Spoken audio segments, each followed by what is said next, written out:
'cause it's faithful to you and me.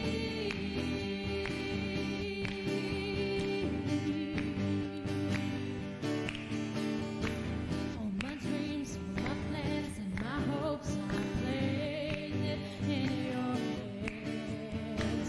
'Cause I know and I'm sure that you hold all things in my life.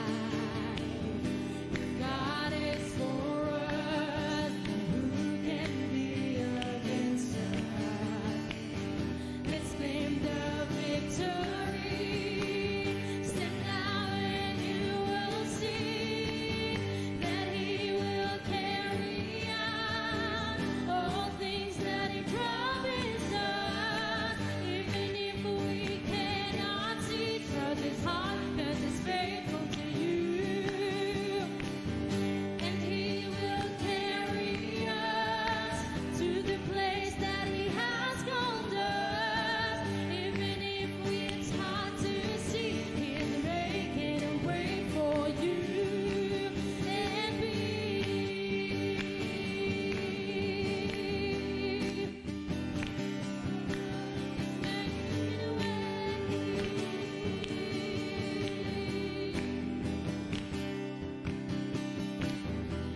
God is for us, then who can be against us?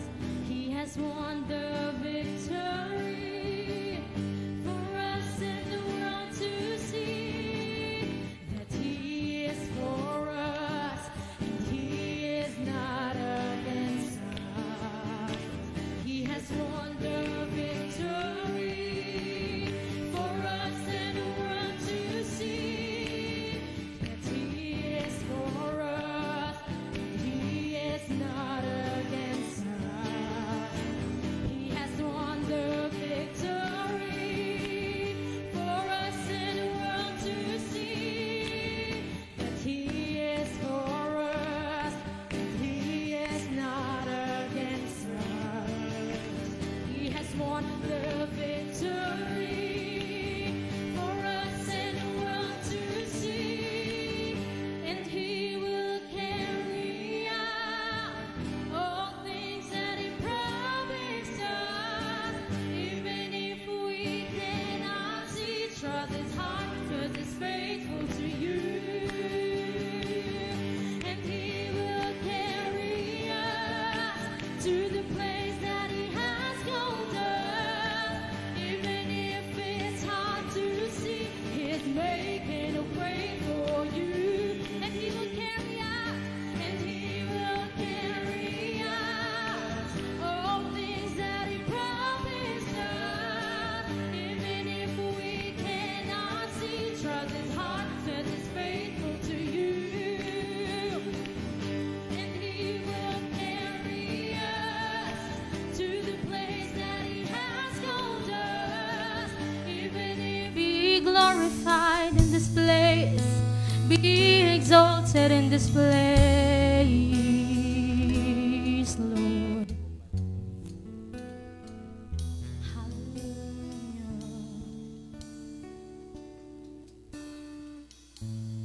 My Jesus, my Savior, no, there is none like you. All of my days, I want to praise the wonders of your mighty love. My comfort, my shelter, tower of refuge and strength. Let every breath, all that I am and all that I am, never cease to worship you. Shout to the Lord, shout to the Lord, all the earth. Let us sing.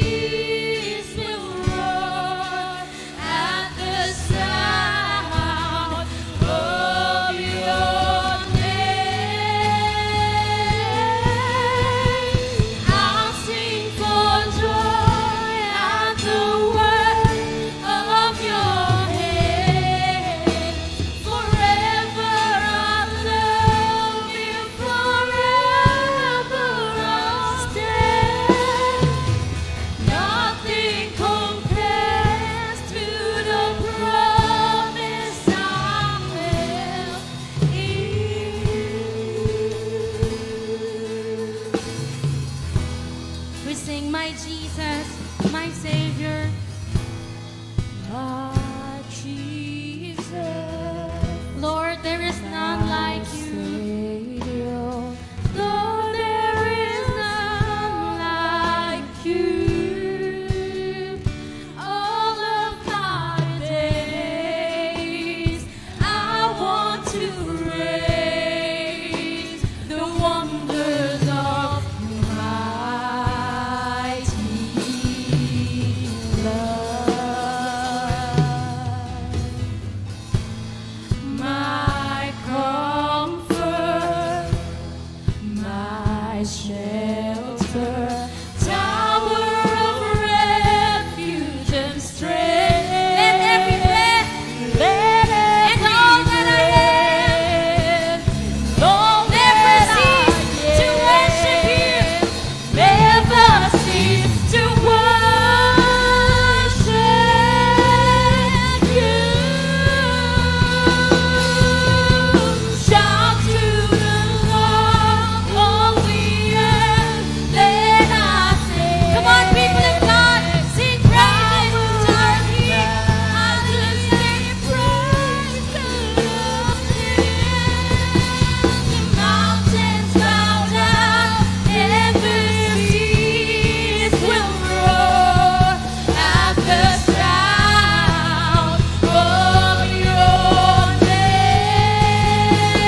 promise na yon, na si Jesus ay muling babalik para sa ating lahat.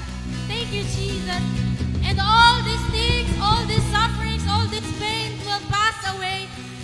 Dahil babalik si Jesus. That's the promise that I have in Jesus.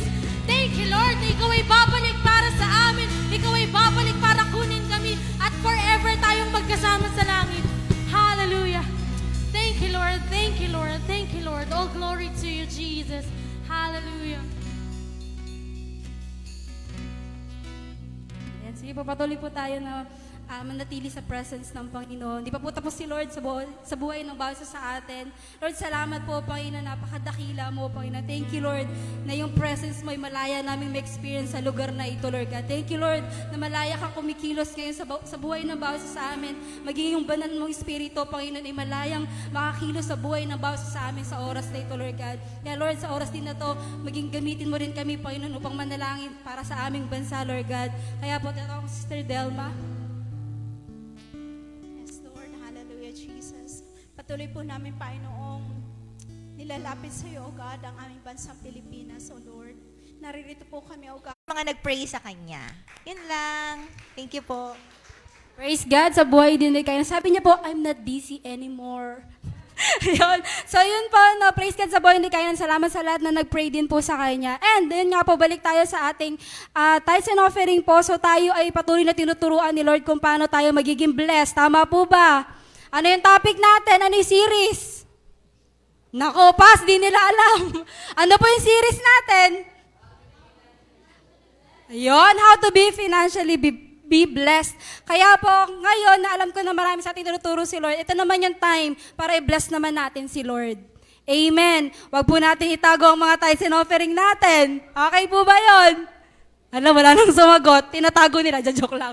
Ayan, pag isa mga nasa online, then pwede kayo yung mag-tithes through online. Tatawagan ko po yung speaker natin for tithes and offering, Sister Julie Pearl.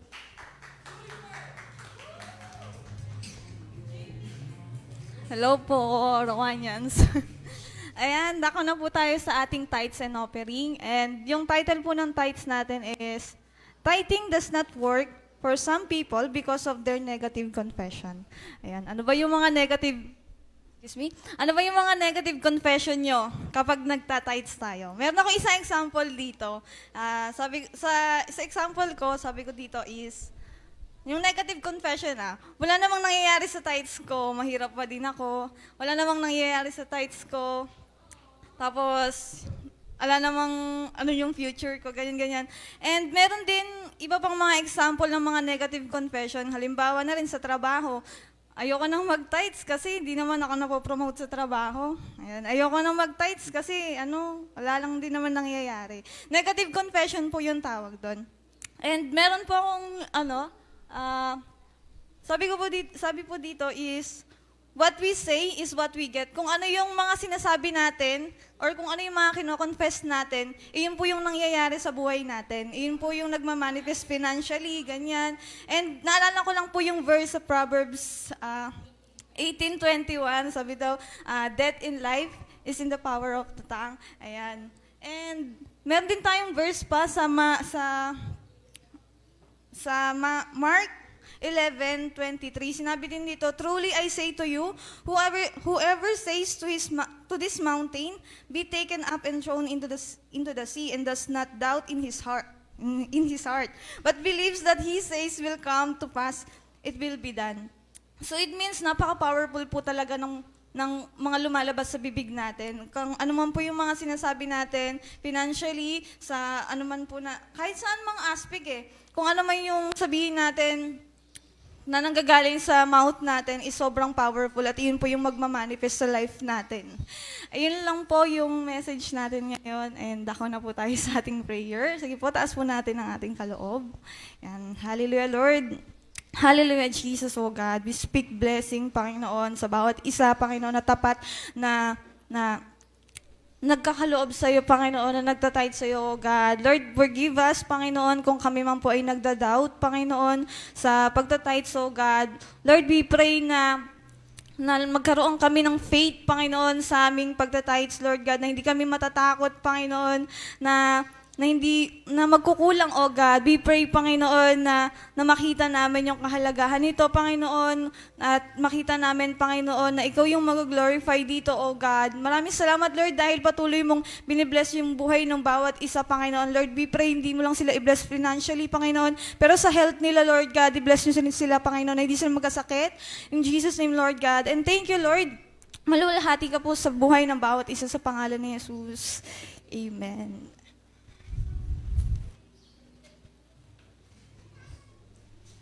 Ayan, sige po, pwede na pong lumapit sa harap lahat po ng magta-tithes and offering.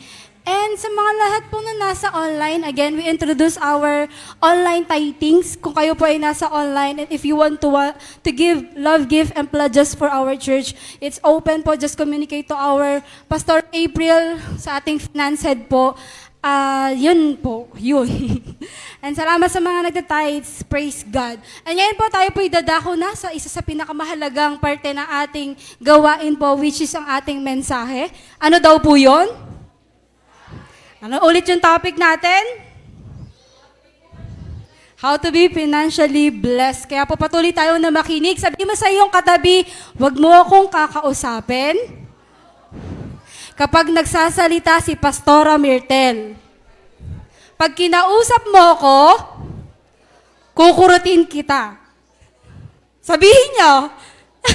Ayan, mag-isa mga nasa online, kung kayo naman po ay nasa bahay o workplace ninyo, wag po tayo magpa-distract at makinig po tayo sa mensahe na ating Panginoon. Muli po, palakpakan natin ng Diyos sa buhay po ni Pastora Myrtle Garcia. Amen! Ayan, good morning po sa ating lahat at tayo po ay nasa last part na ng ating series na Understanding Biblical Financial Principle. Ayan, good morning po ulit sa... Huy, hello! Ayan, kila Maiden. Ayan, welcome! Ano ulit pangalan niya? Ang daming bago. Ayan, sila Queenie nasa likod, sila Flor, sila Cindy. Pwede ba palakpakan po natin sila? Sino pa ulit yung bago nating kasama? Ayan, nanay ni Myra, hello po, healed na siya, no? Nasa prayer ka namin po, Nay. Ayan. Sino pa? Sino pang mga... Ayan. Siguro tayo na lang tayo. Ayan, batian po tayo. Kamayan po tayo. Sige, tayo po tayong lahat para ma-welcome po. Ngayon lang tayo nagkita-kita. Ayan, si Michelle, come back. Ayan.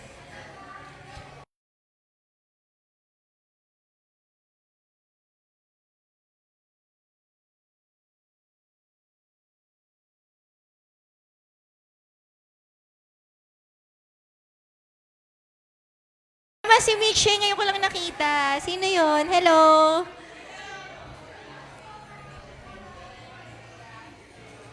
Ayan. Wala si Ate Bona, no? Congratulations pa naman dahil naghandog siya kahapon. Ayan. Sige, since nakatayo na tayo, pwede bang pray na rin tayo para dire-diretso na po tayo. Ayan. Sige po. Okay na kayo. Nakasettle na po. Ayan. Sige, pray po tayo. Tayo po ay yumuko. Hallelujah. Lord, patuloy po namin wini-welcome yung presensya nyo sa aming kalagitnaan. Holy Spirit, salamat po sa presence nyo. Sa oras pong ito, kung meron pa po kaming mga kasalanan na hindi pa naihahayag, sa oras na ito, kami po ay nagpapahayag ng aming mga kasalanan, Panginoon. Dahil alam po namin na hindi ka namin mararanasan, hindi namin maiintindihan yung mensahe kung kami ay may kasalanan. Salamat, Jesus, na ikaw ay namatay sa cross para malinis po kami na inyong banal na dugo. Hindi mo hahayaan na mawalan ng silbi yung pag-attend namin ngayon. Sa oras pong ito, Jesus Christ, hugasan niyo po kami sa lahat ng kasalanan namin, sa isip namin, sa puso namin, sa oras na to, sa mga nagawa namin, mga hindi namin sinasadyang kasalanan. Patawarin niyo po kami, Panginoon. Kine-claim po namin, Lord, dahil sa cross. Sige po, pwede ba express natin yung faith natin sa cross? Thank you, Jesus, na sa cross, ako ay may kapatawaran, ako ay may kalinisan, ako ay may katuwiran, ako ay may kabanalan, ako ay may kalayaan. Salamat po. At sa oras na ito, Holy Spirit, welcome ka po namin. Ikaw po ang dakilang guro. Ikaw ang gumawa ng mensahe na to dahil mahal mo kami at gusto mong pagpalain kami sa huling mga araw na ito. Dinadalangin namin ang iyong punungan na sumabawat isa sa oras na ito. Punuin niyo po ang aming puso. Transform niyo po kami. Ikaw ang God, Lord, na kayang bumago ng buhay. Ikaw ang God na kayang baguhin yung heart of stone into heart of flesh. Ikaw yung God na kayang gumawa ng bagong puso sa bawat isa, bagong buhay in the name of Jesus. Thank you, Holy Spirit. Lord, we pray na ang buong gawain na ito ay maging ayon sa leading mo, Panginoon. Ikaw ang pumilos, banal na Espiritu. Marami pong salamat. And we pray at the end of this service, Lord, magkaroon po kami ng matinding decision and commitment na mabless, hindi lang for our sake, hindi yung selfish motives, Lord, pero maging blessing kami sa iba. At higit sa lahat, yung mabless ka sa pamamagitan ng buhay namin. Ito po ang aming dalangin sa pangalan ni Jesus. Amen and amen. Ayan, sige po, tayo po ay makakaupo na. Again, nasa pang-apat na tayong part ng Understanding Biblical Financial Principle. Ayan, objective of series sa mga bago. Pero ang lakas ng mic ko. Pahinaan na lang. Kasi minsan hindi ko na-control yung volume ko eh. And minsan na excite. Ayan, okay. Objective of series ay mapagpala saan daw po? Pinansyal. Sino po sa atin may mga pinansyal na buhay? Amen. Okay, lahat naman tayo. Upang makapagpagamit sa kaharian ng Diyos bago siya bumalik. Again, ang mensahe na ito ay hindi siya prosperity teaching, hindi siya para maging mayaman tayo, makapag-flex tayo sa Facebook, may kotse ako, may ano ako, hindi ganon. Pero para makapagpagamit tayo sa kingdom ni Lord. Amen? Malapit na bang bumalik si Jesus? Amen. Anong mangyayari pag bumalik si Jesus sa mga maiiwan? Ano po mangyayari? Opo, magdurusa, yes. Dadanasin nila yung puot ng Diyos. Alam niyo ba yun sa pahayag nakalagay yung 7 mangkok, 7 trompeta, 7 selyo. Basahin po natin yun. Napakatindi ng mangyayari sa huling mga araw. Yung init na nararamdaman natin ngayon, wala pa yan. Sabihin mo sa katabi mo, wala pa yan. Matindi pa ang mangyayari sa sikat ng araw, sa climate change, talagang magkakagulo, magbabagsakan yung mga bulalakaw, magkakalindol na matindi, magkakagera, wala pa yung mga nakikita natin ngayon. Siyempre, dahil ayaw natin na maiwan yung mga mahal natin sa buhay, kailangan ma-sharean natin sila. Amen? Yung mga hindi lang mahal sa buhay, mga kamag-anak, even yung mga Pilipino, kahit di natin kilala, ayaw natin may maiwan. Amen? Amen. Siyempre, kailangan natin ng finances. Siyempre, pamasahe, pupunta ka doon, kaya papamasahihan mo sila para ma-invite mo sila. Minsan, kailangan natin tulungan sila financially. So, ang finances is part din ng pagpapagamit sa kaharian ng Diyos. Maliwanag po! So, tayo ay gustong i-bless ni Lord, hindi lang para sa atin, pero para sa mga tao. Maligtas sila, madala natin sila kay Lord. Matulungan natin sila practically. Amen! Amen. So natutunan po natin, number 1, kailangan maunawaan mo natin yung mga biblical principle. Review lang po ito, Number 1, the ground is cursed. Diba? Natutunan natin, dapat daw nagtatrabaho. Sabi mo nga sa katabi mo, baka wala ka pang trabaho. Baka tinatamad ka pa. Mag-apply ka na. Kalooban ni Lord ang nagtatrabaho tayo. Amen. Amen. Next, ano pa? Woe to the rich, sabi doon sa message natin na to. Tignan ang sarili kung paano tayo pinahahalaga ng Diyos para hindi tayo naiinggit. Pagka may nag-ano sa Facebook, sana all, sana all. Alam mo yung mga nagsana all, inggitera. Totoo lang. Inggitero sila, di ba? Sana all may ganyan. So, magkakaroon tayo nun, pero hindi yun yung priority natin. Amen? Amen. Marami pa tayong message dyan. Next, blessed are the poor, part 1, na yun natutunan natin last week. Huwag nating kasuklaman ng panahon ng kahirapan at lumapit sa Diyos at umasang hindi pababayaan. Yung time na mahirap tayo, yung season na wala tayong pera, merong tinuturo sa atin si Lord na dapat nating matutunan. Amen? At isa doon ay ang maging malapit tayo sa Diyos. Lumapit tayo sa Diyos, hindi sa Bombay, hindi sa pautang sa lending o kung ano pa man, sa mga mababait nating kamag-anak, di ba? Hindi po yon, kundi sa Panginoon. Makita natin na siya ang provider natin. Amen? Amen. So dahil dyan, meron po sa ating magte-test, nasa siya yun. Meron po magte-testimony na apply yan sa kanyang buhay. Kaya ngayon, siya ay pinagpapala na ng Panginoon. Para lalo tayong ma-encourage na talagang makinig sa part 2 ng ating series na Blessed Are the Poor. Tawagin po natin, Sister Michelle Tolentino, or Teacher. Teacher Michelle. Ma'am Michelle, ayun. Ayan, gusto ko po mag-testify sa kabutihan po ng Panginoon sa buhay ko. Kasi nga, simula nung first series pa lang, apply daw, no? Sabi ni Pastora. Di apply po yung person habang naghihintay po ng graduation. Praise God po, feel ko talaga yung pagiging blessed sa buhay ko po dahil ako po hindi pinahirapan ng Diyos sa pag-apply. Ganito po yung kwento. Ako po tumambay lang. And ako po ay nagstay in Calapasay ng time na yun. Tapos bigla pong merong offer sa akin na binigay sa akin. Then I take the opportunity po na mag-apply doon. All of a sudden, parang Thursday ako po ay nagpasa ng resume. Then Friday, interview na agad.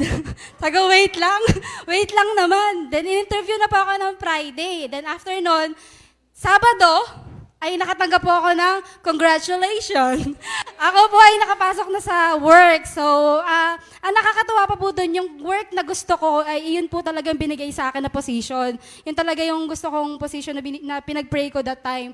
And ang Diyos po ay mabuti sa atin. Gusto ni Lord na hindi ka lang worker, pero ikaw din ay nakikitang blessed even in other matters, especially in finances. Naniniwala po ako na yung blessing na ito ng Panginoon ay parte din po ng pag-grow ng ministry ko, kung paano po ako mas mapapagamit pa kay Lord sa ganitong aspeto. Kaya po, sa lahat na nagpe-pray ng work, sa lahat ng mga nawawalan ng pag-asa, huwag kayong mawalan ng pag-asa, ang Diyos po ay kumikilos sa buhay po natin. Amen po. Thank you so much, Michelle. Ayan, all glory to God. Talagang alam ko yung life din niya since siya ay aking primary. Talagang level up talaga ang ginawa ng Lord sa kanya. Kasi yung heart niya din ay puso ng isang lingkod. Yan yung pag-uusapan natin nga. Gusto ko rin mag-testimony kay Kai na natutuwa ako sa kanya kasi siya mismo yung nag-presenta na mag-testimony. Sabi niya, thank you, nung wala na siyang ubo, hindi na siya nahihilo, bigla na lang siya nagtatalon. Sabi niya, thank you, Jesus, for healing me. Ayun. So, nakakatuwa lang na at her age, alam na niya na ang Diyos yung nagpapagaling. And isa rin yung sa testimony namin, sorry, baka distract kayo, mainit dito. Ayan, na talagang nagpo-provide ang Diyos. Kasi wala din kami financially sa ngayon. Tapos, nagkasakit kami, ang laki ng gastos namin. Kasi pati ako, may din ako, nagtitake din ako ng gamot. Nagka-pneumonia kasi si Kaina. Tapos thank you din sa mga nag-pray sa kanya. Kasi sabi nung doktor, buti na lang, sabi niya, buti na lang, na-treat agad. Kasi dapat yon mako-confine na. Yung ganon. Pero alam mo, sabi ko kay Doc, alam niyo po, buti na lang kasi maraming nagpe-pray sa kanya. Amen. Thank you po sa mga nagpe-pray. Ayan. So, yun din. Even sa mga ganong bagay, ay binibless din tayo ni Lord. Nagpo-provide siya. May mga may mga nagbigay para makatulong sa amin. So, yun po, ang mga bagay na yun ay binibigay lang sa mga naglilingkod. Ayan.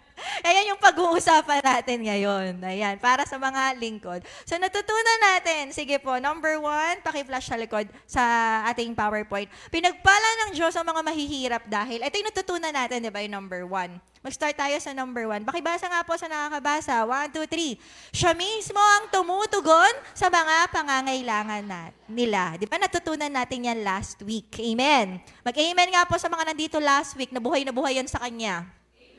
Amen. Number 2, gumagamit siya ng mga tao para tulungan sila. Diba? Naalala natin, nag-testimony tayo last week na may mga ginagamit si Lord ng mga tao para tulungan yung mga mahihirap. So ngayon, ito yung part 2. Bakit blessed are the poor pa rin? Meron tayong specific na pag-uusapan, kaya binukod ko siya. At ito yung number 3. Ano yung number 3? Ayan. Sino daw ang mga bakit blessed are the poor? Sino daw ang mga pinayayaman ng Diyos? Ayan. Mahihirap lang ba? Alagad. May alagad. Mahihirap na alagad. Merong mahihirap na hindi pinayayaman ng Diyos dahil hindi sila alagad. Amen? Nakita ba natin? Kaya ito yung pag-uusapan natin ngayon. Gusto nating yumaman nang ayon sa Diyos, ayon sa biyaya ng Diyos, kailangan maging alagad muna tayo. Amen? Amen po. Pwede tayong yumaman sa sipag, saan pa? Sa talino, sa galing, diskarte. Ano pa? Ano ba yung mga pwedeng magpayaman sa atin? Sa luck, ano yung kapalaran? Yung sabi nila, sa kapalaran. Ano pa? Ano sabi niyo dyan sa likod? Ha? Pangi-scam. Tama, sa kasalanan. Totoo. 'Di ba? Sa pandaraya. Sa pangkukorap. 'Di ba? Pwede tayong yumaman sa mga yan. Pero yan ay kasalanan. 'Di ba? Yan ay makapagpalayo sa atin sa Panginoon. Mayaman nga tayo sa lupa. Pag tayo naman ay namatay, maghihirap tayo sa impyerno. Pero sino sa atin yung gusto, mayaman ka sa lupa, nakakatulong ka sa iba, tapos pag namatay ka, sa langit ka pupunta, ang saya. Amen. So yan yung pag-uusapan natin ngayon. Today's focus, blessed are the poor, part 2. So meron tayong points dito na makikita natin kung bakit sa lahat ng tao, next po, ang mga mahihirap na alagad ang pinapayaman ng Diyos. Bakit nga ba yung mahihirap na alagad? Ano daw po ulit? Parang hindi, sabihin mo sa katabi mo, hindi sila parang mga tulala yung iba eh. O sige, sabihin mo sa katabi mo, mahihirap na alagad. Ano yung alagad? Disciple. Ayan, mamaya pag-uusapan natin yung pagiging disciple. Ano nga ba yung pagiging disciple? Pero ngayon, pakita muna natin na talagang pinagpapala ng Diyos. Bakit kaya of all the people in the world, hindi yung ibang mga tao pinagpapala niya, pero yung mga alagad. Iba yung Christian sa alagad, ah. Alam ba natin yon? Yung pag nagpirma sila ng religion, susulat nila born again. Christian daw. Hindi yun alagad. Hindi porket Christian, alagad. Naintindihan natin? Marami tayo, tingnan mo yung pagmumukha ng bawat isa. Ayan, di ba? Hindi porket holy-holy tayo, we worship the Lord, nandito tayo sa church, at si Jesus yung wino-worship natin, alagad na tayo. Okay? Maliwanag po. Mamaya pag-usapan natin kung ano yung pagiging alagad. Pero eto, sabi dito, bakit daw yung alagad? Sabay-sabay tayo magbasa. Alam ng alagad na ang salaping natatanggap niya ay galing sa Diyos at hindi sa kanya. Kaya maluwag sa kanya ang maging mapagbigay sa iba. So dito makikita mo, alagad ka ba talaga o ano, di ba? Ayan. Una, pag may natatanggap, ang isang alagad, pag may natanggap siyang pera, alam niyang hindi yon galing sa hirap niya. Naalala ko may nag-post sa Facebook. Ba't ako magte-thank you kay Lord? Ako yung, ano yung sabi niya? Napanood niyo ba yan? Yung ba't daw siya magte-thank you kay Lord? Kasi pinaghirapan niya daw yun. Tama ba? Okay. So, saan galing yung lakas niya? Saan galing yung talino niya? Saan galing yung talento niya? Saan galing yung desire niyang maging masipag? Saan galing yung buhay niya? Saan galing yung hininga niya? Saan galing yon? Saan galing yung company niya? Saan galing yung nagpapasahod sa kanya? Di ba po? Kahit magsumikap ang isang tao, kahit magpagod siya, kahit na kung ano-ano pa, kung hindi will ni Lord na i-bless siya, hindi rin siya mabibless. Maraming masisipag na hindi bless. Maraming nagsusumikap na hindi bless. Di ba po? Pero ito, ang alagad na to, kapag binigyan siya ng pera, alam niyang galing kay Lord to. Alam mo, agad-agad igagawa niya, ibubukod niya yung tithes niya. Agad-agad. Itatabi niya yun bilang pasasalamat sa Panginoon sa pagbigay sa kanya ng pera na yun. Yung isang alagad, pag sinabi ng Lord, anak, kunwari, sumahod siya 50,000. Tapos sabi niya, anak, nalala ko si mama, ganun, nangyari kasi ito kay mama. Meron siyang, sinahod siya. Tapos, sabi ng Lord sa kanya, bigyan mo to ng 30,000. Noon pa yun, ang ng pera noon, di ba? 30,000 na laking big deal noon. Ngayon, 30,000, sahod lang ng iba dyan. Di ba? Pero sa kanya, ang laking, tapos may pamilya siya, 3 kami noon. 3 kaming anak niya. Tapos pinapabigay 30,000. Binigay lang ni mama, ganun-ganun lang. Love niya si Lord eh. Alam niyang hindi sa kanya yun. Tunay na alagad. Handa siyang gumanon yung pera para sa ibang tao. Kahit feeling niya, deserve niya naman, deserve ko to. Ako nagtrabaho nito, ba't ko bibigay? Di ba? Wala naman siyang pinaghirapan dito. Ako yung lumuwa yung mata ko sa kakapuyot sa gabi para lang maitaguyod ko to. Tapos bibigay ko lang sa kanya. Hindi siya ganon. Amen? So basahin natin. Sabi dito, sa Kawikaan 14:31, ang nangaapi ng mahihirap ay hinahamak ang Diyos na lumikha sa kanila. Ngunit, ang nahahabag sa mahihirap ay pinararangalan ang Diyos. Bakit maluwag yung loob niya? Kasi gusto niyang mag-glorify si Lord. Yung isang alagad, willing siyang magbigay sa iba kasi gusto niya na yung bibigyan niya makikita si Lord. Lord, kung ito yung paraan para makita ka niya, sige, willing akong ilabas to. Para makita ka niya. Kasi ang alam niyo minsan ang pag-share sa mga tao tungkol kay Jesus, minsan hindi ng true words, pero minsan through our actions. Amen? Alala ko sabi sa James na faith without action is dead. Alam niyo yung verse na yon. Sa James 2, sabi niya, kahit na mag-wish ka na sana maging mabuting ang nasa kalagayan mo, pero hindi mo naman siya tutulungan. Diba? Hindi mo naman siya, alam niyo yung ano na yon, yung verse na yon? Wala rin. So, minsan, kailangan merong physical. Minsan na, not all the time. Lilinawin ko lang. Huwag kayong pamigay ng pera kasi yung iba abusado din. Minsan sasabihin nila, ay, Christian, ang damot. Di ako binigyan. Pero hindi naman ganun. Nasa leading din yun. Sabi mo sa katabi mo, nasa leading din yun. Diba? Kasi yung iba, nang hihingi ng pera sa mga Christians, akala nila, tapos papang sabong.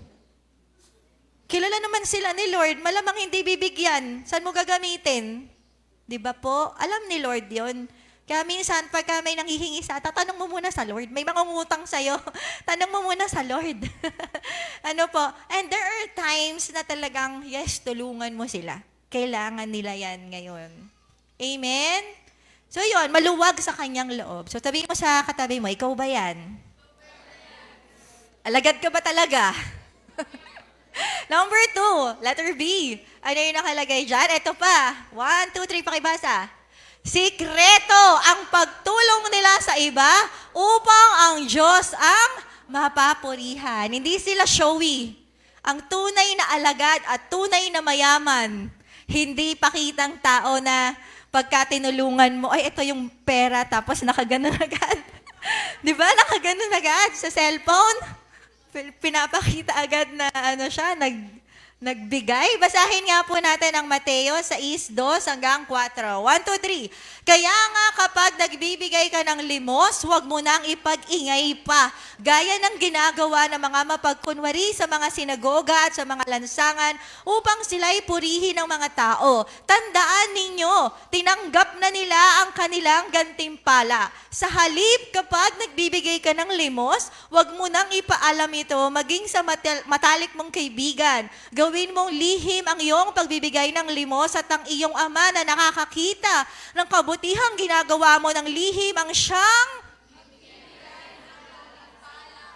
Ayan. Kaya binibless yung mga nagbibigay ng hindi para sa sarili nilang kaluwalhatian. Diba? Minsan kasi pag tumulong ka, tapos pinagkalat mo, ay ako binigyan ko siya. Diba? Pinagkakalat natin na, ay ako tinulungan ko yung basta ako tinulungan ko yung tita natin yung sa mga pamilya, diba? Tumulong ako kay Lola, nagbigay ako ng ganito, pinagmamalaki pa, diba? O yun na. Hindi na siya i-bless ni Lord. Yun na yung glory niya. O tumulong ka na, yes, matulungin ka, wow naman. Diba? Bigyan ka ng award, pinakamatulungin award. Yun na yung glory mo, wala nang blessing. Hindi kasi nakikita si Lord dun tayo yun nakikita. Amen. Kaya pag tutuwa ako minsan yung mga tumutulong sa church. Ayan, nag-PPM lang. Ngayon pa, ito magbibigay ako, ganyan. Yes. Alam nyo na yun, kilala nyo na yung sarili nyo. Hindi ko na kayo ibubulgar para yung gantimpala, si Lord ang magbibigay.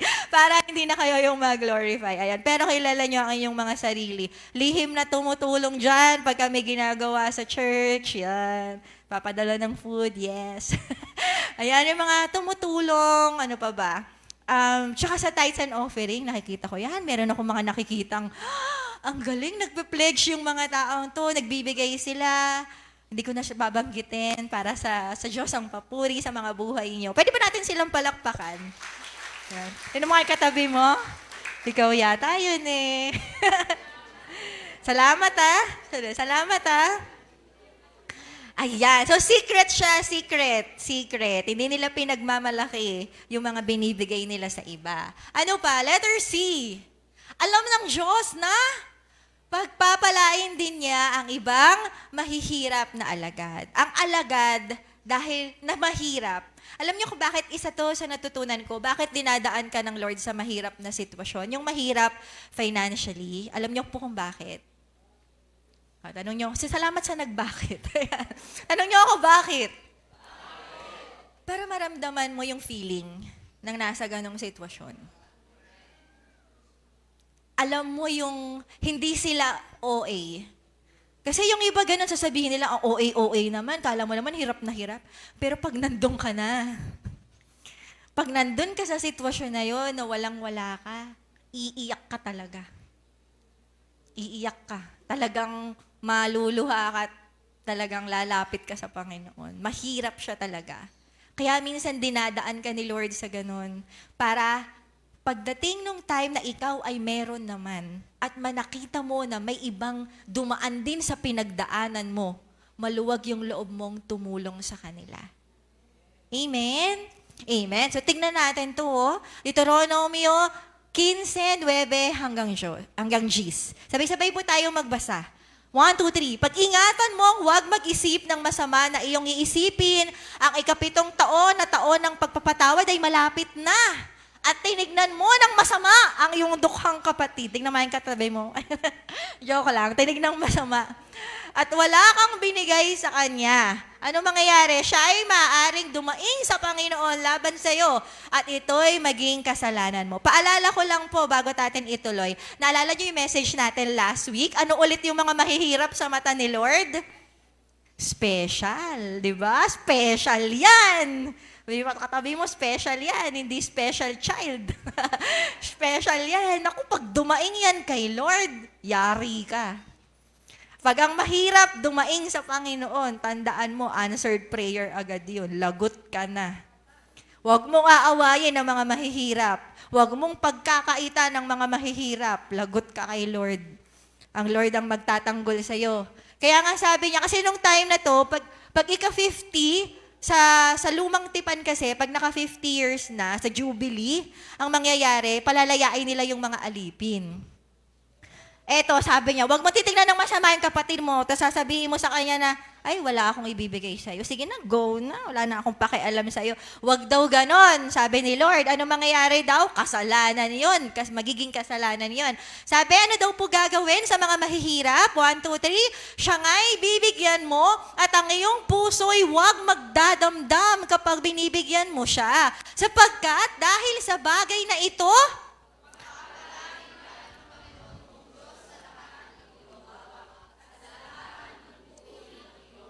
amen. Napakagandang promise, ano? Sabi po, ano po ulit? Pagpapalain. Sinong gustong pagpalain ng Panginoon mong Diyos sa lahat ng iyong ginagawa? Amen. Di ba? Ano ba yung mga ginagawa mo sa buhay? Sige nga, isa-isahin mo. Nagtatrabaho ka, gumagawa ka sa bahay, nag-aaral ka. Ano pa? Sige, sabihin mo. Sabihin mo, kwento mo sa katabi mo. Ganito yung ginagawa ko. Dali, akbay yung katabi mo. Kwento mo. Ito yung mga ginagawa ko. Linis ako sa bahay, ganyan. Nagmi-ministry ako, nagli-leader ako, core group ako. Lahat ng yan, ano sabi dito? Pagpapalain. Sino gusto nun? Sabi ng malakas na amen. Amen. Tapos sabi pa lahat ng hipuin o hihipuin mo lang. Ganyan lang, bless na. Hipuin mo lang yung laptop mo eh. Gumagana, lumalabas na sa PayPal mo yung sahod, di ba? Lumalabas na sa account mo yung financial, di ba? Sino gusto nun? Hipuin lang, tapos yung member mo, hawakan mo lang ng ganyan. Umiiyak na, sorry Lord, magbabalasik na po ako. Di ba, gumagana na sila. Di ba? Sobrang blessed nitong napakagandang tandaan nga natin yan. Deuteronomy 15 verse 10, napakagandang verse. Di ba? Anong gagawin? O, mahimik na. Ano na gagawin? Ano gagawin base sa verse na to para pagpalain ng ganong katindi? Yes po. Tulungan magbigay sa mga mahihirap. At kapag alagad ka, madali lang tumulong. Amen? Hindi madamot ang alagad. Amen? Nandyan pa ba kayo? Sinong check na? Oh yes, ako yan. Walang sumasagot. Mag-amen nga yung mga may check. Nahiya naman kayo. Wow, alagad. Sikreto daw eh. Sabi mo pa, sikreto eh. Ano yung sinasabi? O sige na nga, pagbigyan na natin ng mga dahilan natin. Ayan, letter D. Ayan, sorry, wala na akong time. Nagtatrabaho siya ng mabuti para makatulong sa ibang mahihirap. Nalala ko si Myra eh. Tuwing magpa-primary meeting kami, laging ganyan ang kanyang sabi niya, gusto niyang makatulong sa mga members niya, nag-glorify tuloy si Myra. Sorry na. Anyway, pero ito yung point, alam mo yun, kaya gusto nilang magsipag sa trabaho kasi gusto nilang makatulong sa iba. Hindi sila nagsisipag magtrabaho para magkakotse, para bahay, magka-swimming pool, magka-iPhone 19. 19 agad. Di ba? Hindi ganun yung purpose nila kung ba't sila nagtatrabaho. And also, pati sa family, of course, normal naman yon para sa family. Pero itong mga alagad na to, iba to. Sabihin mo sa katabi mo, iba to. Ibang level to. Ang gusto nila makatulong sa mga nangangailangan. Hindi lang yung pamilya nila, pero pati sa ibang nangangailangan, lalo na sa kapatiran. Ganyan yung kanilang puso. Sabi dito, ang mga magnanakaw ay wag nang magnakaw. Sa halip, magtrabaho siya ng marangal para sa sariling ikabubuhay at... Amen. Yan yung desire niya, makatulong sa iba. And letter E. Dami, no? Letter E. 5 na yan, baka naman wala ka pang check. 5 na yan. Letter E. Ano po? Hindi ipagpapalit ng alagad ang mission niya dahil sa salapi. Nandyan po ba tayo? May nakikinig po ba? Amen. Mateo 4 verse 10, maging 100. Sorry, hindi ko na-edit. Mateo 4:10 ata yan. 9 to 10. At sinabi niya sa kanya, lahat ng mga ito ay bibigay ko sa iyo. Pag inofera ng trabaho, hindi agad oo. 'Di ba? Na mawawala sa church. Yung iba, pag inofera ng trabaho, tapos kukunin agad kahit mawala sa church eh. Hindi uuwi ng gano'ng katagal, ng matagal na matagal. Tapos, di na siya makakapag-church. Okay lang, kailangan namin ng pera. Diba? Okay lang sa kanya. O kaya sasabihin niya, magre-rewatch naman ako. Mag-online, mga nasa online, nandiyan ba kayo? At least, yes, palakpakan nga yung mga nasa online ngayon, naka-live. Totoo, ang sinumpaan.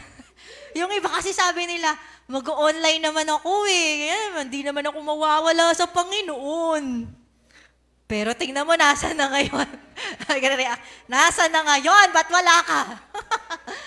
Nasaan ka, di ba? Pero meron kasi talaga, meron yan testimony yan dito sa church natin. Meron mga nakukuhang mag-no. Alam nyo ba yun? No, hindi ko yan kakagatin kasi mawawala ako kay Lord dyan. Merong mga ganon. Amen? Amen? So, maging wise po tayo. Amen? Huwag nating hahayaan na tayo ay pag inoferan ka. Kasi ayan, tingnan mo, inoferan ni Satanas eh. Bibigyan ka ng 100,000. Sige, ngayon na. Ngayon, asa na ba yung mga damit ko? Binigyan lang ng 100,000 eh. Nag-impake na agad, dire-diretso, di ba? Di man lang nag-pray, di man lang Lord, ito ba kalooban mo? Wala man lang ganon-ganon. So, hindi ganon. Nakalagay dyan. Ano sabi ni Jesus? Lumayas ka, Satanas. Mas mahalaga sa akin ang Panginoon ko kaysa sa salapi. Amen? Kasi bibigyan ka naman ni Lord. Tandaan, uulitin natin. Ano pas, gusto mo maghirap kami? Hindi, ang Lord nga ang magpapayaman, hindi yung trabaho. Bibigyan ka ng Lord ng trabaho, ng negosyo na uunlad ka at naglilingkod ka ka pa din. Di ka nawawala sa Lord, di ka nawawala sa church. Amen? Amen po. Ayan, mga testimony ng mga taga dito. Marami po tayo ngayon, members, pwede natin palakpakan ang Panginoon sa buhay nila. Alam niyo yung mga sahod nila, hindi ko nasasabihin. Pero ang lalaki ng sahod nila, pero double ministry pa yung mga yan. Saan ka pa, di ba? Bakit? Kasi ganito sila eh. They are true disciples. Yes. At pwede rin tayong lahat maging ganon. Amen? Amen. So ano yung dapat na maging application natin? Tayo ay maging... Next slide po. Ano po yung nakalagay dyan? Maghang ba? Ayan. Meron pa pala. Huwag maniwala sa kasinungalingan ng kaaway na. Ano yung mga kasinungalingang binibigay niya? Walang. Sige, basahin po natin ng sabay-sabay at baka tayo yung natataniman ng ganito. Walang. Umalis ka na sa church, hindi ka naman pinagpapala dyan. Doon ka na lang sa Maynila. Doon ka na lang sa abroad. Diba? Malis ka na ng church. Though hindi ko sinasabi, meron kasi mga nagtatrabaho sa Manila at meron ding nagka-abroad na hindi rin sila nawawala. Nagde-destiny sila Joy, sila Leslie. Sino pa ba yung mga nasa Manila natin? Ate Elsie. Uy, happy birthday, Ate Elsie. Nasa Manila sila, nag-work sila, pero active sila online. Hello, ayan. Active sila, nagde-day watch sila, tama ba? Nagde-devotion sila, balasik sila. Uma-attend sila sa mga core group, ayan. So, meron din ganun. Pero meron din naman nalalayo, na talagang nalalayo. Nalalayo na nga, nalalayo pa sa Panginoon. Kaya ito ay kasinungalingan ng kaaway, huwag natin tong paniniwalaan na walang pinansyal na pagpapala ang pagiging alagad ng Diyos. Tama ba? Narinig nyo na ba to? Attend ka pa ng church, huwag ka na mag-church. Magtrabaho ka na lang. Diba? Ano pa? Ano pa yung nakalagay? Ito pa. Pabasa.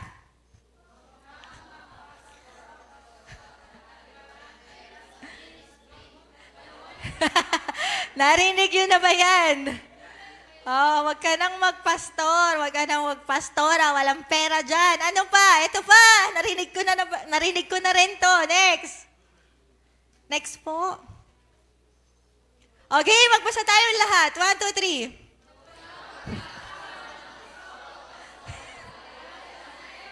3. Narinig yun na ba yan?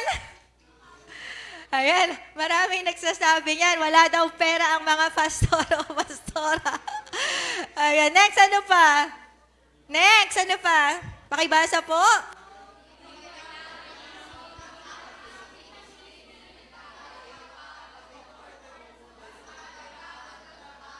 Ayan, baka marami sa atin nabubulong. Sino nabulungan na nitong mga to? Wala, sana all. Ha? Mga tao ba kayo? Lahat ng tao ata nabubulungan nito eh. Tama ba? Huwag ka na magsisipag-sipag ka. Wala man na mapapalay. Mag-focus ka na lang sa work mo. Ayan. Pero ito again, lahat ay kasinungalingan ng kaaway. Ang pagpapala ay nasa mga alagad. Nasa mga alagad. Mamaya nga mag-testimony dyan yung pwede mamaya after ng message. Mag-testimony yung mga binibless ni Lord talaga financially para makita nila na hindi talaga nakadepende sa worldly thinking o dito ang pagpapala. Amen po? Next, ano po yung nakalagay dyan? Ayan, bakit? Kasi si Jesus ay namatay, sabi po dito, basahin natin, sapagkat nalalaman ninyo ang biyaya ng ating Panginoong Hesukristo na bagaman siya'y mayaman,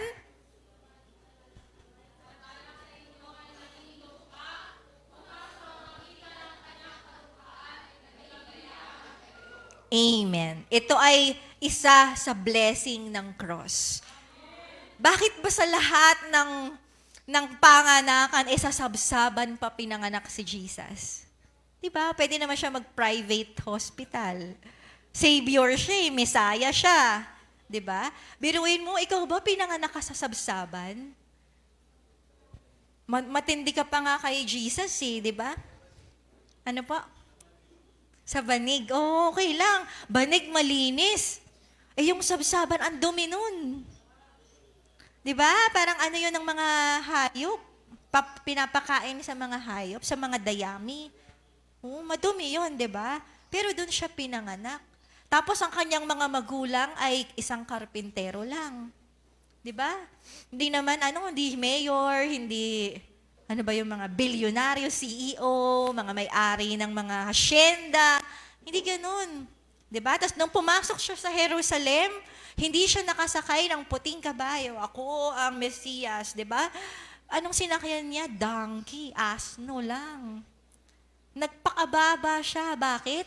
Kasi gusto niya na maranasan natin yung kayamanan financially. Financially. So ito po, I pray na sa oras na to, maalis sa isip natin, matanggal yung mindset na hindi binibless ni Lord financially, puro spiritual lang yung pagiging Christian. Hindi po. God will bless us. Hindi para maging happy-happy tayo, pero maging blessing tayo sa iba. Amen po? Amen. Ano pa po yung application natin? Ayan, ito na yung sinasabi natin. So, syempre, para maging mayaman tayo, kagaya na napag-usapan natin, kailangan maging alagad muna tayo. Pero ano yung meaning ng pagiging alagad? Ito po, sabi dito, Luke 14 verse 33, kaya't ang sino man sa inyo na hindi magtakwil sa lahat ng kanyang tinatangkilik ay hindi maaaring maging ang tunay na alagad, handa niyang ibigay lahat ng bahagi ng buhay niya sa Panginoon. Dahil siya ay alagad niya. Kaya handa niyang gawin yung A to E. Wala siyang pakialam doon. Lord, gusto mo ng 1,000,000, bibigay ko sa ganito, kahit 0 ako, okay lang, Lord. Alam ko sa'yo to, alam ko di mo mo pababayaan. Ganun siya.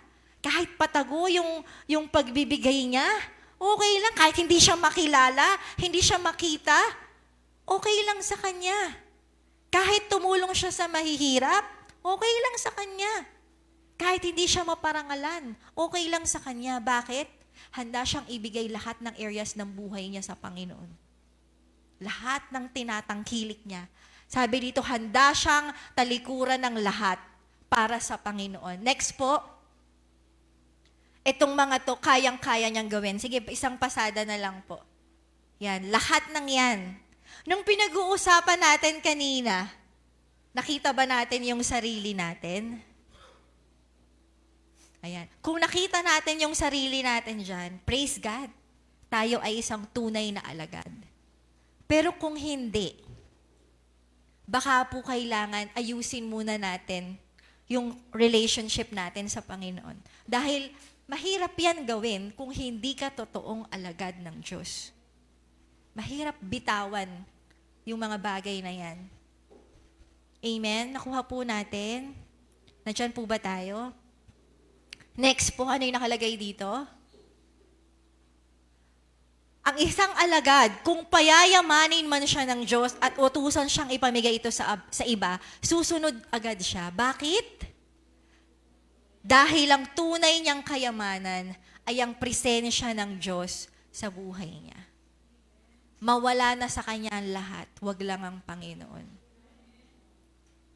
Ganun yung isang tunay na alagad. Kaya ngayon, evaluate natin yung sarili natin. Bakit tayo hindi pinagpapala? Kasi meron tayong mga kinakapitan na ayaw nating bitawan. Hindi lang sa finances, even sa ibang mga areas ng buhay natin, may pinapasuko sa atin si Lord na ayaw mong bitawan. So ngayon, evaluate natin yung sarili natin. Sabi dito, kung di ka pa pinapayaman ng kayamanan na galing sa Diyos, baka dahil hindi pa tayo totoong alagad, meron pa tayong mga kayamanan na hindi sinusuko sa Panginoon. Alam mo kung bakit hindi mo siya maisuko? Kasi yan yung kayamanan mo. Isipin po natin yon. For example, kasalanan.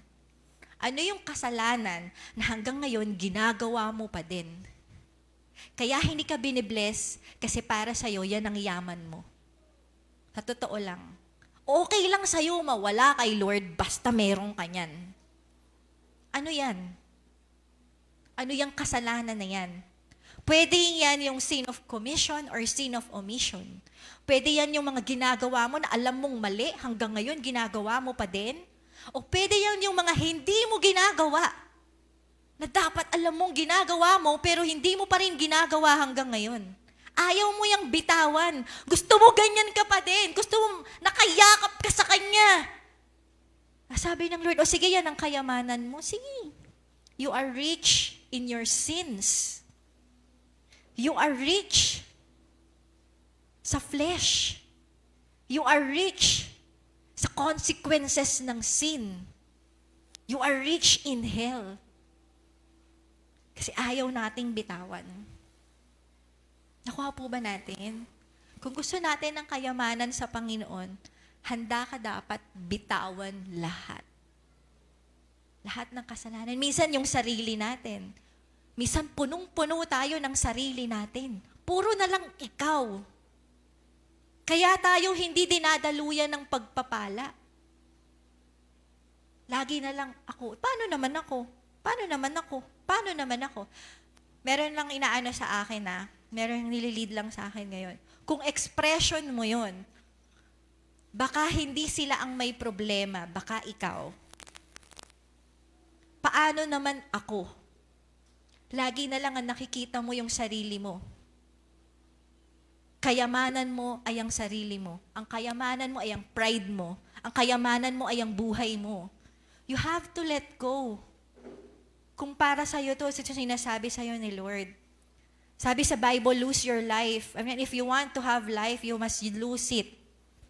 Ang nagkakaroon ng buhay ay yung handang magpakawala nito. Pero pag inaangkin natin yung buhay natin, ito ay mawawala sa atin. Amen? Nakikita po ba natin? May kinakausap po ba si Lord? Amen. Ito yung mga dahilan. Bakit hanggang ngayon, di pa rin tayo binibless? Ano pa po yung nakalagay dyan? Sa Mateo 19, verse 20, ito yung verse na the rich man. Alam niyo po yun? Sabi ng rich man, lumapit siya kay Jesus. Sabi niya, Jesus, sinusunod ko yung 10 utos.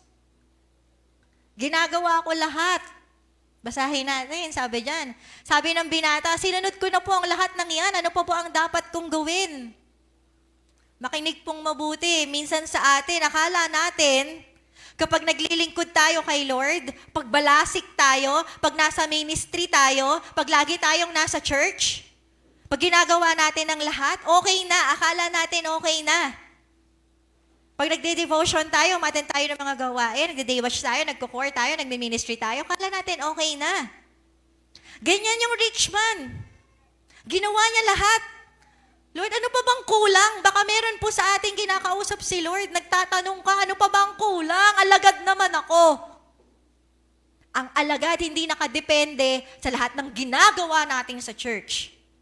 Hindi nandun. Ano ulit yung alagad? Luke 14:33? Wala na. Ano ulit yung alagad? Balikan nga natin. Wala pang isang di pa lumilipas sa isang araw Next po, balikan natin. Ano daw po yung alagad sa Luke 14:33? Amen. Pwedeng ginagawa natin lahat ng alam nating tama, pero may hindi pa rin tayo sinusuko kay Lord. Holy Spirit, kausapin niyo po kami sa oras na to. I-reveal niyo po sa amin kung ano tong mga bagay na to para maisuko po namin at ma-experience namin yung totoong blessing in Jesus' name. Balikan natin. Ayan.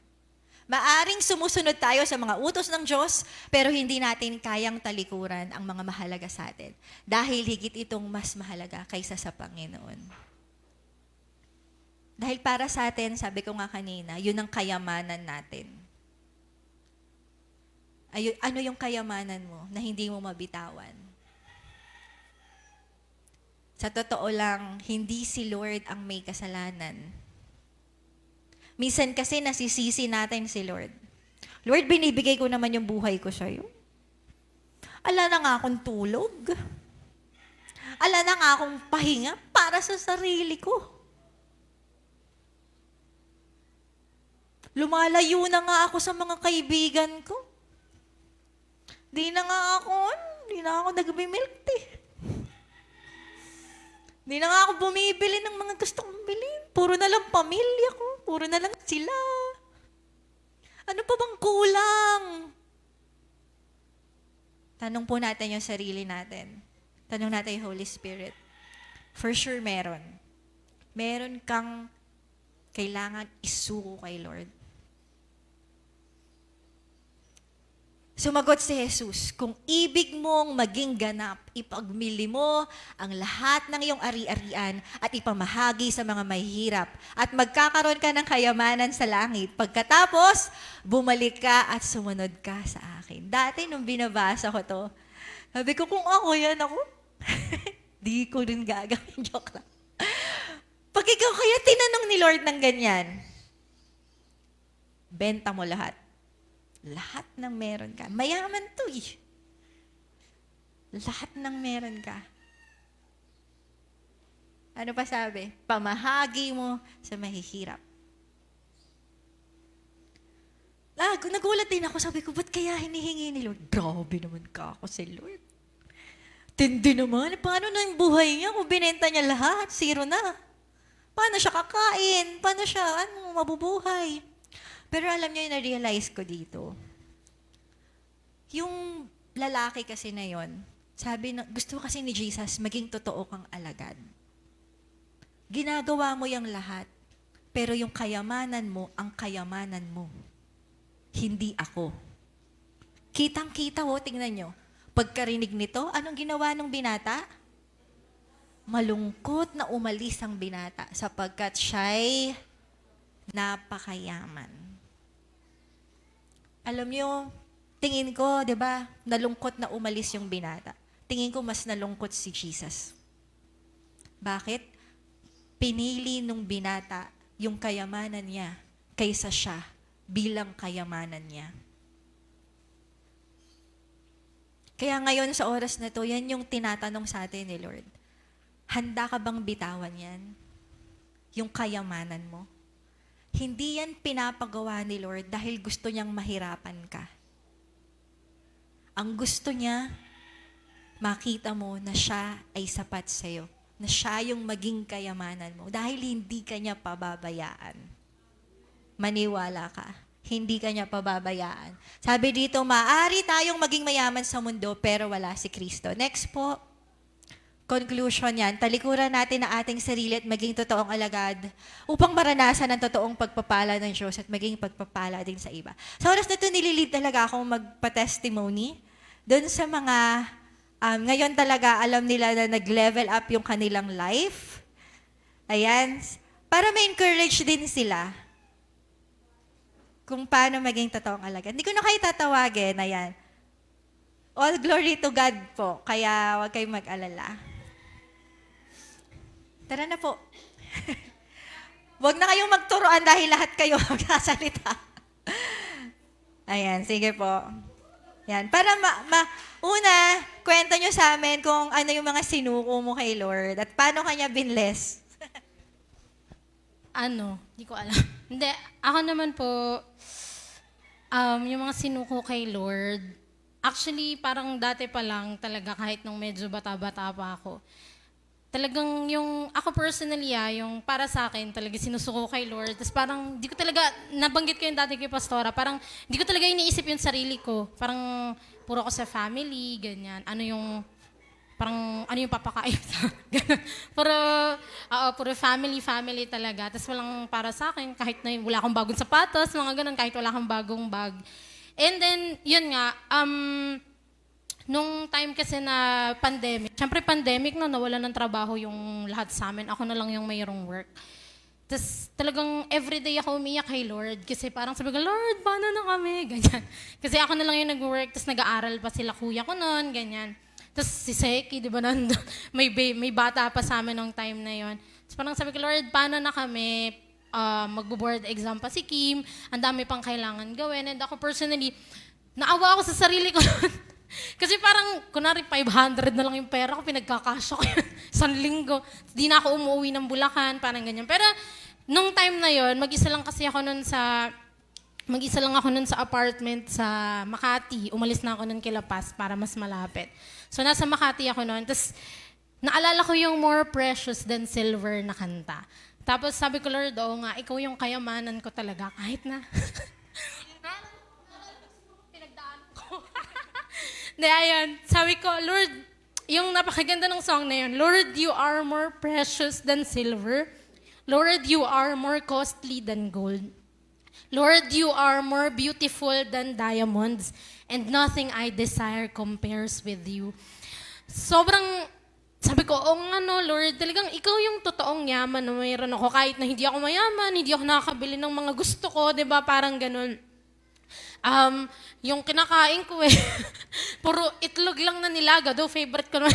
Parang yun lang talaga nung time na yun. Pero pinag-pray ko siya talaga. Sabi ko, Lord, gusto ko maging blessing din talaga sa ibang tao. And then nung nag-apply ako, tapos wala lang naman siya masyado sa loob ko, nag-apply ako. Tapos may tumawag nga sa akin, yung bago kong company na kung nasan man ako. So yun, talagang pinag-igihan ko, pinag-pray ko, nag-review talaga din ako para sa mga interviews ko, para sa mga kung ano pang bagay. Kasi English, kasi English yan Australian kasi yung company na yan. Tapos yun, praise God, kasi nung natanggap ako, ang asking kong salary, eto lang. Pero yung binigay nila, eto. Kaya sobrang thankful ako kay Lord kasi talagang dumoble yung sahod ko. And ngayon, kapag may holiday, tumitriple daw yung sahod ko dati. So thank you Lord talaga. Kasi personally sa akin, kita naman sa katawan ko.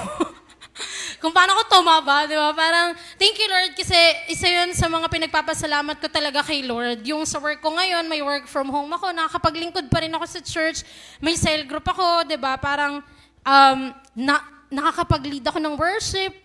Di naman sa pag-ano, no, pero part po ako ng ushering, ng worship team, ng School of Disciples, lahat ng yan ng ministries na yan. And nandun pa rin, pero nandun yung blessings ng Lord sa akin, sa family ko. So parang kapag dati laging 0 lang yung bank account mo, di ba? Pero ngayon, may laman na siya, 20. At least di 0, di ba? 20. Ayun po, so yun nga. And then yung pinaka-isang testimony ko pa nung kinasal po kami, kasi kung sino man po sa inyo yung naka-witness ng wedding namin. Di ko alam kung saan kami kumuha ng pera. Pero it is all God's grace talaga. Yung provision ni Lord, kung paano nangyari yung ganong dream wedding naming dalawa. Alam po yan ng mga kaibigan ko na wala talaga kaming pera. Parang kahit malaki yung sahod ko, parang hindi siya enough. Pero sobrang nagulat kaming lahat kasi grabe si Lord. Grabe kumilos si Lord talaga.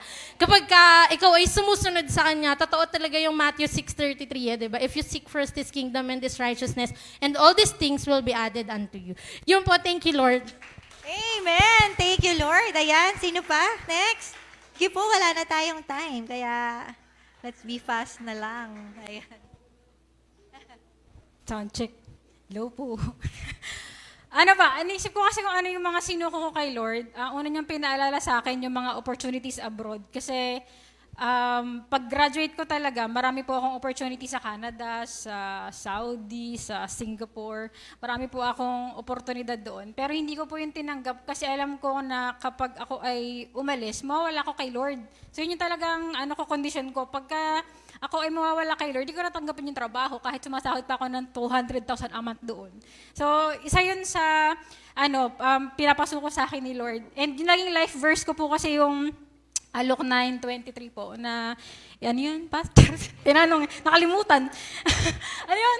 If you want to be my disciples, you must deny yourself, take up your cross daily, and follow me. Tapos yung verse din na sinabi ni Pastor M kanina, sabi doon, ano yun? Yes. Kung sino man ang kung sino man ang mag-lose ng kanyang sarili or ng life niya for my sake will have life. Pero kung sino yung hindi magsusuko ng buhay niya for the sake of Jesus, mawawalan ng life. So yun talaga yung laging nire-remind ni Lord sa akin. Every time po na may pinagdadaanan ako, napagdaanan ko po, baka di nyo alam, na ako po ay pumapasok ng wala akong pamasahe pabalik wala akong pamasahe pa pauwi, no? Wala akong pangkain. Manghihiram lang ako ng pamasahe pauwi sa trabaho. Baka feeling nyo kasi lagi akong mayaman. Feeling ko lang daw, yun yung tingin ng mga tao sa akin. Pero si Pastor po, na-try ko ding magkulang. Na-try ko ring mawalan. Pero hindi yun naging rason para bitawan ko ang Panginoon. Yun yung mas lalong nakita ko, bakit niya ako binless. No? Dahil sa willing akong malose yung life ko para sa Kanya. Pero yun nga, for the glory of God. Tapos isa po sa pinakamalaki sigurong sakripisyo ko ay yung, ito na, charot. Wait lang. And iwan ko talaga yung family ko, kasi parang, alam niyo po, may opportunity, pinatitira talaga ako ng tatay ko sa Pandi. Doon ako bumili ng bahay kasi kaya ko naman na, kasi mura lang po yung bahay doon, 4,000 lang monthly doon sa bahay nila Papa. So, talaga sinabi ko na pa, hindi, sa Bulacan ako titira kasi nandito yung ministry ko. So, ayoko po kayong iwan. Ayoko iwan si Lord. Imagine, parang pamilya naman yun valid naman siya, di ba? Pero kasi, yun yung dealing sa akin ni Lord, na if you lose me, di ba? For the sake of your family or for the sake of working, mawawala si Lord sa akin. Mawawala yung ministry ko and hindi ko yun kaya. Hindi ko kayang mawala si Lord. Kaya pinili kong manirahan dito sa Bulacan. Kahit malayo sa kanila, bihira ko silang makita. Mahirap pong mamuhay mag-isa, no? Nawala yung family natin. Pero yun, because I have Jesus in my life, I am complete. I have joy, no? And I am blessed. Nung naranasan ko din po kasi sa trabaho ko, bago ko umalis, dapat mag-RTO na kami. So, ayokong bumalik ng Maynila. Alam ni Pas M yun. Sabi ko, Pas, iiwanan ko yung ganiring sahod. Sabi ni Pas M, seryoso ka ba? Kasi nagpapaalam po ako sa kanyang mag-resign kasi dahil nga po, papabalikin na kami sa Maynila. So yun, so pinag-pray ko siyang maigi, naghanap ako ng ibang trabaho na work from home, and praise God, binigay yun sa akin. Imagine, dahil lang sa desire ko na ayokong bumalik ng Manila, dahil ang laki na ng ministry ko dito. So yun, binigyan ako ng Panginoon ng magandang trabaho, mas magaan, tsaka nandito lang ako. Kaya pagka kailangan kong mag-reps, napupuntahan ko si Julie, di ba, mga ganon. O alam ng mga members ko yan, hands-on ako talaga. Yun, dahil nga po sa binigay ng Panginoon na favor, no, dahil po sa pinipili ko siya sa aking buhay. So yun po, glory to God sa lahat po ng ginagawa niya sa aking buhay. Praise the Lord. Ayan, thank you. So, alam ko marami pa sa atin, pero since limited lang yung time natin, diretso na po tayo sa altar call. Pero gusto ko lang sabihin na natutuwa ako. Tinitingnan ko kayo kanina habang nag-share sila dito. Sabi ko, what if ganun lahat kami? No, ganun lahat tayo na parang handa tayong magsuko talaga ng buhay kay Lord. Tapos, ang lago ng church, ang lago ng mga ministry, tapos lahat blessed. Alam mo yun, walang kinukulang, di ba? Tapos, bigayan. Alam mo yun, uy, wala ka ba? Uy, ako na. Alam mo yun, parang nag-aagawan kung sino man lilibre. Yung mga ganon, parang ang sarap lang isipin. Tapos pag merong isang nahihirapan, lahat share na, uy, tulungan natin si nahihirapan sila. Tapos nung siya naman yung umasen, so uy, sasama na siyang tumulong sa iba. Parang yung Acts, di ba? Ganon kasi yung church nung sa Acts, yung first church, ganon silang lahat. They are very giving, they are very generous, sacrificial sila. Talagang kahit na patayin sila, pinapersecute sila Pero hindi, nagtatago-tago lang sila. Pero tuloy pa rin yung church, tuloy pa rin yung paglilingkod nila. Ang sarap tignan kung lahat tayo ganon. Amen. Kaya sa oras na to, hinihingi ko po na pwede ba nating gawin yon ngayong umagang ito? I-commit natin yung life natin na, Lord, gusto kong maging tunay na alagad at maging daluyan ako ng blessing sa family ko at sa church. At sa lahat ng iba pang nangangailangan. Pwede po ba yon? Sige po. Tayo lahat ay tumayo. At gawin po nating panalangin yung awit natin. Sabi dun sa awit natin, yung sa pangalawang verse, ano yung sa pangalawang verse na lyrics? Lubusang angkinin. Yung gantimpala, alam natin yon. Sabi doon, lubusang angkin. Habang inaawit natin yon, kinocommit natin yung sarili natin sa Diyos. Amen? Lubusang angkinin ang buhay na laan para lamang sa iyong kaluguran. Di man kita kayang higitan, laging susubukang ibigay sa'yo ang pinakamainam. Bakit kasi sabi sa chorus? Ano sabi doon? Ano yan? Nakalimutan. Buong kagalakan, ikaw ay aking paglilingkuran. Nahihirapan man kahit pa nasusugatan. Kasangkapanin mo, ikaw ang tunay na may-ari ng buhay kong ito. Anumang danasin ko, pagkat ikaw, Jesus, ikaw ang gantimpala ko. Amen. So, sige po, sa oras na to, bago tayo umawit, hingi muna tayo ng tawad sa Panginoon. Lord, patawarin niyo po ako. Kung yung kayamanan ko ay nasa labas, nasa ganito, nasa ganyan. Sige, pangalanan mo kung sino yung mga kayamanan mo. Ano yung mga kayamanan mo. Patawarin niyo po ako, Panginoon. At patawarin niyo po ako kung akala ko sila yung makakapuno sa akin. Pero salamat na sa oras na ito, pinapakita mo na ikaw ay sapat sa akin. Na kaya kong bitawan itong mga bagay na to. Dahil alam ko hindi mo ako pababayaan. Alam ko pagpapalain mo ko. At mas gusto ko yung pagpapalang galing sa'yo. Dahil kasama kita. Dahil kasama kita. At yung presence mo lang yung hinahanap ko sa buhay ko. Lord, sa oras na to, nagdedesisyon ako na simula ngayon, handa akong bitawan lahat para sa'yo. Kung ano man yung sabihin mo sa akin, kung ano man yung pagawa mo sa akin, yun yung gagawin ko. Kahit mahirapan ako. At naniniwala ako sa desisyon kong to, ikaw ang aking magiging gantimpala. At ikaw ang bahala sa akin, ikaw ang bahala sa ministry ko, sa family ko, sa work ko. Thank you, Lord. Thank you, Lord. Sige po, awitin po natin ang awit na ito. Second verse. Lubusang ang kinig, Ang buhay na laan ang buhay na para lamang sa iyong kaluguran. Taas po natin ang ating mga kamay sa iyo bilang tanda ng pagsuko natin. lang. Hindi man kita kayang higitan, Di man kita kayang higitan, laging susubukang ibigay sa'yo ang pinakamain. Minsan pa, lubusang ang kinin. Lubusang ang kinin. Yes, Lord, kahit anong mong ipagawa mo, Panginoon, nakahanda po ako sumunod sa iyo. para lamang sa iyong kaluguran.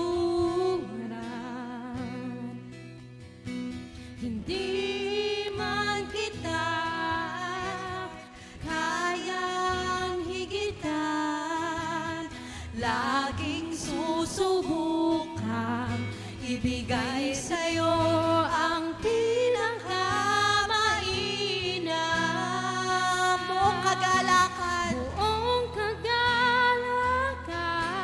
ikaw ay aking. Come on, declare natin to. lingkuran. Nahihirapan man, kahit pa nasusugatan, kasangkapanin mo, ikaw ang tunay na may-ari ng buhay na ito. Anumang danasin ko, basta't ikaw, Jesus, ikaw ang gantimpala ko. Sa oras na to, meron po tayong gagawin. Lahat ng nagsusuko ng buhay, inaanyayahan ko po na lumapit sa harapan. Sa paglapit natin sa harap, pinapakita natin na iniiwan na natin sa likod yung mga kayamanan natin. At si Jesus na yung magiging kayamanan natin. Sige po lahat lumapit. Whether primary, annex, ito po yung leading sa akin, walang magpe-pray. Kasi minsan, kahit leaders, tinatawag ng Diyos, meron pa rin mga pinapasuko sa atin. Sige, lapit lang po tayo sa harap. Hallelujah. Ipakita natin kay Lord na siya ang kayamanan natin.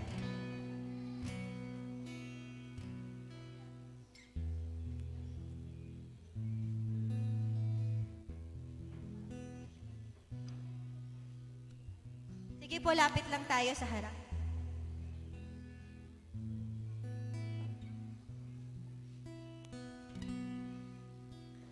Hallelujah. Hallelujah.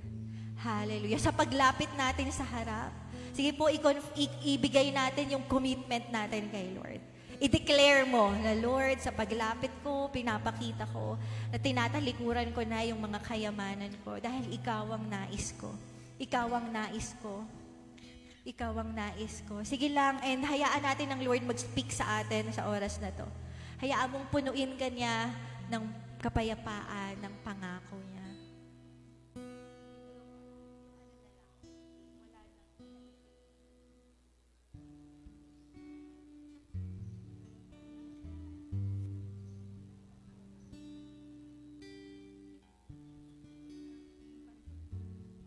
Sige lang po, hayaan natin mag-speak sa atin si Lord.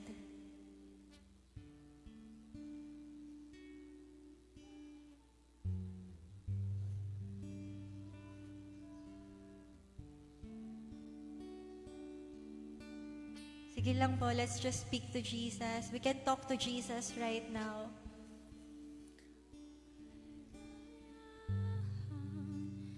Nakamit sa piling mo. Pwede po tayong mag-worship. Pwede rin hindi. Kung ano yung nililid sa'yo sa oras na to. Pwede kang makipag-usap lang kay Jesus. Pero just say the desire of your heart sa oras na to. Kaligayahan nakamit sa piling mo. Wala nang hahanapin pa. Wala nang nanaisin pa, kundi mamalagi sa piling mo, aming Ama. Let's just stay in the presence of God. Wala nang papantay sa'yo. Nag-iisang Panginoon, kaya ang naisin ng puso. Amen. Thank you, Lord. Nararamdaman ko si Lord ngayon. Nire-restore niya yung mga relationship ng bawat isa. Yung intimacy na nawala noon, binabalik ng Panginoon. Thank you, Jesus. Thank you, Jesus. Sige lang, makipag-communicate lang tayo. Binabalik niya yung hinahanap mo. Kung nalayo ka dati sa Panginoon, ngayon ay binabalik niya. Mo, aming Ama. Salamat sa paglapit mo sa harap. Sabi ng Panginoon. Wala nang papantay sa'yo. Let's just love Jesus right now. Nag-iisang Panginoon, kaya ang naisin ng puso ko'y sa piling mo.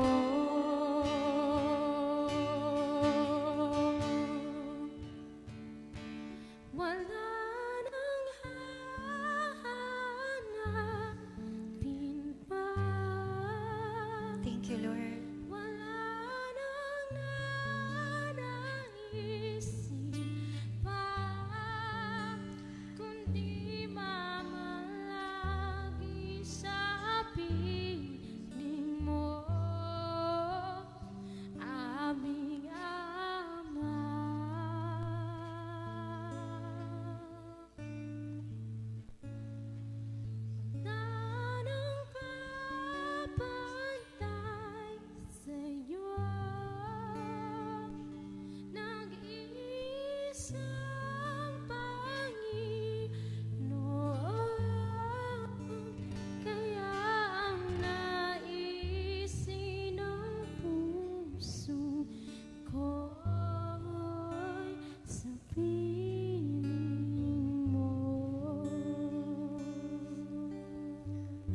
Sa oras na to, nakikita ko na maraming relationship ang inayos ng Panginoon. Thank you, Jesus. Thank you, Jesus. Yung mga nalayo sa Panginoon, ngayon nakabalik ulit. Thank you, Jesus. Meron sa inyo na nagdududa ka pa din, na medyo half-hearted pa rin yung pagsuko mo. Pero pag hiningi mo yung tulong ng Panginoon, tutulungan ka niya. Kaya sa oras na to, pwede mo yung hingin, Lord, hindi ko alam kung kaya ko talagang isuko tong mga to, pero tulungan mo ako. Tulungan mo ako. Alam ko magagawa ko to sa pamamagitan mo. Ayokong malayo sa'yo. Gusto ko ikaw ang aking maging kayamanan, hindi yung mga bagay dito sa mundong to. And meron din sa inyo na nagda-doubt na feeling mo may mawawala sa'yo. Pero ngayon, I pray for you na makita mo na sa totoo lang, ikaw ay nagkaroon. Ikaw ay nagkaroon nung binigay mo yung buhay mo sa Kanya. Hallelujah, Lord. Sa oras na to, I pray yung matinding faith sa bawat isa sa sinabi mo sa iyong salita, Panginoon. In the name of Jesus, hallelujah. Hallelujah, Lord. I pray for strong faith, Panginoon. Hallelujah. Nalalabas po ang bawat isa dito, Panginoon, na wala na silang kayamanan, kundi ikaw, Panginoon. Hallelujah. Hallelujah. Matthew 10:39, whoever finds their life will lose it, and whoever loses their life for my sake will find it. Hallelujah. Matthew 10:39. I pray, Lord, na ito yung mag-take hold sa bawat isa. Na every time, i-deceive na naman sila ng kaaway, sasabihin sa kanila, nawawalan ka. Hindi. Pangahawakan nila to, na lahat ng nagsuko ng buhay sa Panginoon ay makakatagpo nito. In the name of Jesus. Lord, I bless everyone, Panginoon. Hallelujah. Sa desire nila, na ikaw yung maging kayamanan nila, sa desire nila, Lord, katagpuin mo, Panginoon, yung pananampalataya nila. In the name of Jesus, Lord, patunayan mo, oh God, na kaya mo pang lampasan yung mga expectations nila. Pakita mo, Lord, na kung gusto nilang mabless sila, kung gusto nilang mabless yung family nila, mas gusto mo, Panginoon, dahil ikaw yung ama nila, Panginoon. Hallelujah, ikaw yung ama na hindi nagkakait sa mga anak mo, na even anak mo, nagawa mong ibigay, Panginoon, para sa kanila. Hallelujah. I pray, Lord, na there will be more testimonies, oh God, na mga buhay na pinagpala, Panginoon. Hallelujah. At sa kanila yon, testimony nila yon, Panginoon. And I pray habang di pa nila nararating yung ganong level, Panginoon, ng testimony, ay hindi sila bibitaw, Panginoon, sa pagiging alagad. Hindi sila bibitaw sa paglilingkod sa iyo. Hindi sila bibitaw na ikaw ang unahin sa buhay nila, oh God, hanggang sa maranasan nila yung promise ng Matthew 10:39 sa buhay nila. Marami pong salamat sa iyo po lahat ng papuri, kadakilaan, pagkatanghal sa pangalan ni Jesus. Amen and amen. Hallelujah. Sa lahat po ng mga may request, dito na tayo, mag-benediction. Sige, huwag nang bumalik pa sila. O, sige na nga. Sa lahat ng may healing request and birthdays, ayan, paiwan na lang po tayo. Sige po, taas natin ang ating mga kamay. Hallelujah. May the Lord God, Yahweh, bless you and keep you. Make His face shine upon you and be gracious to you. Leave His countenance upon you and give you shalom, at ang pag-ibig ng Diyos at ang kapayapaang nagmumula kay Heso Kristo at ang pakikiisa ng banal na Espiritu ay sumainyong lahat, at ang lahat ay magsabi ng